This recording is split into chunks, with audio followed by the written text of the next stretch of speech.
Ryan Glover. I'm reading Uncle Vanya, Scenes from Village Life in 4 Acts by Anton Chekhov, translated by Stark Young, Samuel French Incorporated. Uncle Vanya, Act 1, a garden. A part of the house can be seen, and its terrace. Under an old poplar in the alley, a table is set for tea. There are benches and chairs. A guitar lies on one of the benches. Not far from the table, there is a swing. It is past 2 in the afternoon of a cloudy day. Marina, a plain, small old woman, sits without moving near the samovar and knits on a stocking.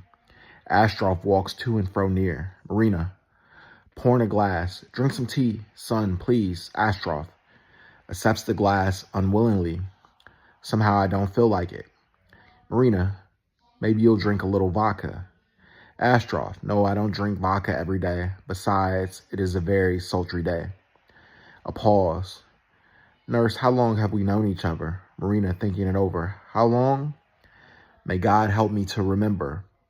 You came here to these parts when Vera Petrovna was still alive, little Sonia's mother. In her time, you were here for 2 winters, so it comes to about 11 years in all. Pausing to think. And maybe even more. Astroff, have I changed much since then? Marina, much. Then you were young and handsome, and now you have aged. And your good looks now are not what they were. And what's more, might we say you drink a little vodka? Astroff, yes. In 10 years, I've become a different man. And what is the reason? I'm overworked. Nurse, from morning till night, always on your feet. Don't know what rest is. And at night, you lie under a blanket and are afraid you might be dragged off to see some sick man. During all the time we have known each other, I have not had one free day. How can anybody not grow old? And life itself is boring, stupid, dirty. It strangles you. This life around you, only odd people, without exception, odd people. And having lived with them 2 or 3 years, little by little, you get to be odd yourself. It's an unavoidable fate. Twirling his long mustache. Look how I've grown this enormous mustache. It's a silly mustache. I've grown odd. Nurse, I haven't grown stupider. My brains, thank God, are in the right place. But my feelings somehow have grown numb. There's nothing I want, nothing I need, nobody I love. Maybe it's only you that I love. Kissing her head. In my childhood, I had a nurse like you. Marina, maybe you'd like to have something to eat. Astroff, no.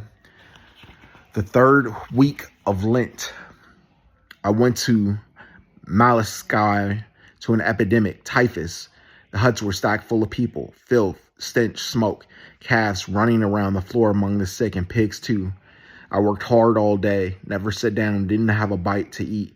And when I came home, they wouldn't let me rest. They brought in a railroad switchman. I put him on the table to perform an operation, and he ups and dies on me under the chloroform. And just when I didn't need any feelings, my feelings woke up. My conscience was stricken as if I had killed him deliberately. I sat down, closed my eyes like this, and I thought, those who will live 100 or 200 years after us, and those we blaze the trail for now, will they remember us with a kind word? But they won't, nurse. Marina, people won't remember, but God will remember. Astroff, thank you very much. That was well said. Winitsky comes out of the house. He has had a nap after lunch and looks rumpled. He sits down on the bench as he arranges his stylish necktie. Yes. A pause. Yes. Astroff, had enough sleep? Vinitsky, yes, very much so. Yawns. Since the professor and his spouse came to live here, life is off the track. I sleep at odd hours for lunch and dinner. I eat a lot of highly spiced dishes, drink wine. All that is not good for your health. We never used to have a free minute. Sonia and I worked. I can tell you that. And now it's only Sonia who works, and I sleep, eat, drink. There's no good in it. Marina.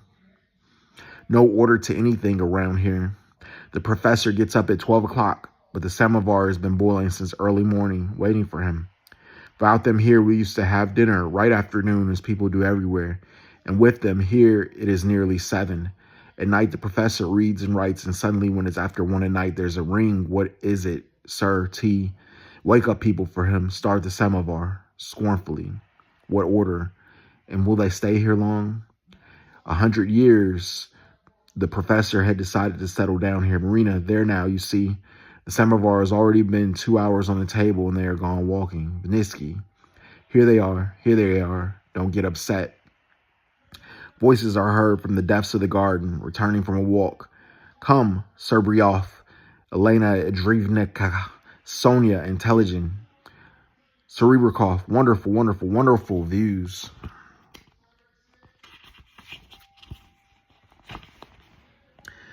Intelligent, remarkable, Your Excellency. Sonia, we'll go into our wood tomorrow, Papa. Would you like to? Vinitsky, ladies and gentlemen, tea. Serebrakov, send me tea into my study. Be so kind, my friends, and I have something more that I must do today. Sonia, and you'll be sure to like our wood. Elena Andreevna, Serebrakov, and Sonia go into the house. Telegin goes to the table and sits down near Marina. Vinitsky is hot, stifling, but our great scientist has an overcoat on rubbers, an umbrella, and gloves. Astrov, that means he is preserving his health. Vinitsky, but how beautiful she is, how beautiful. In all my life, I've never seen a lovelier woman.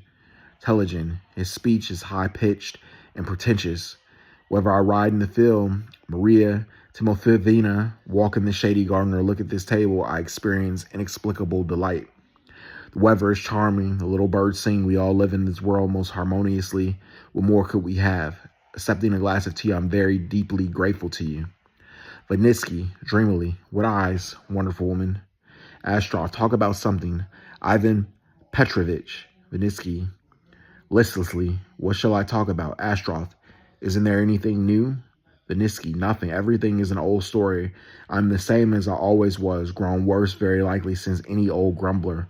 My old magpie mama is still babbling about the emancipation of women. With one eye, she looks into the grave, and with the other, she rummages through her learned books for the dawn of a new life. Astrov, and the professor.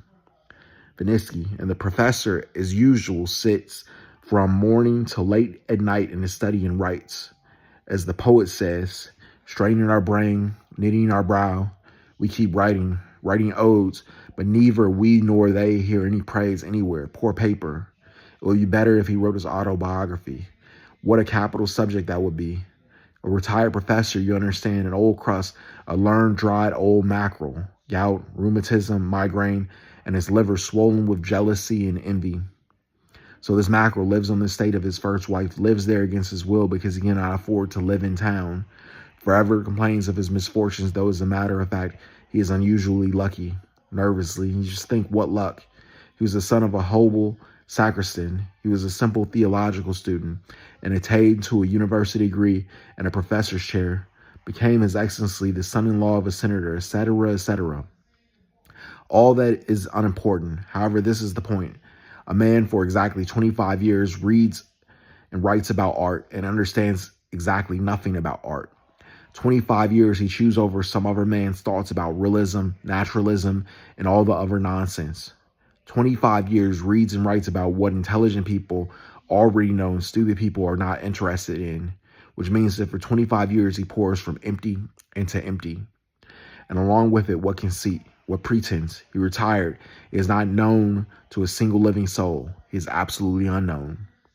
Which just means that for those 25 years he was occupying somebody else's place. But mind you, he strides about like a demigod. Astrov, well, you seem to be envious.